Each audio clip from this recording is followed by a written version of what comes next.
Gulf కార్మికుడు.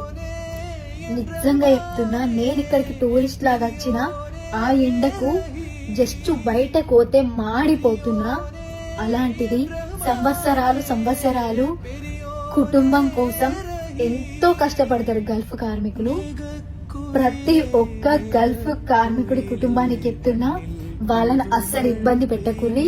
మస్తు అంటే మస్తు మంచిగా చూసుకోరు. వాళ్ళు వచ్చిన 1 month అయినా సరే వాళ్ళు ఇక్కడ మన ఫ్యామిలీని సంతోషంగా ఉంచాలనే తపనతోని ఎండల ఎండి ఇట్లా ఉడుకుతున్నారు. ఇట్లా అగ్గి ఉడికినట్టు ఉడుకుతుంది.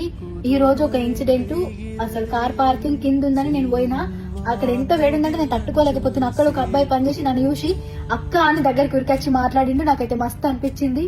ప్రతి ఒక్క గల్ఫ్ కార్మికుడికి నిజంగా శతకోటి వందనాలు. అసలు మీరు ఇక్కడ ఎంత కష్టపడుతున్నారు, ఎంత కష్టం ఉంది. కంపేర్ టు అన్ని కంట్రీస్ చూసుకుంటే వీళ్ళు చేసే కష్టానికి వీళ్ళు తీసుకునే జీతం ఇంతే.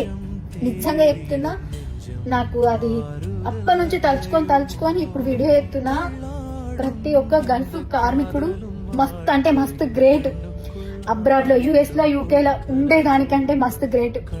మనం చేసే పనికి మనం మస్తు పైసలు తీసుకుంటాం, కానీ వీళ్ళు చేసే పనికి వీళ్ళు తీసుకునే పైసలకు అసలు సంబంధమే ఉండదు.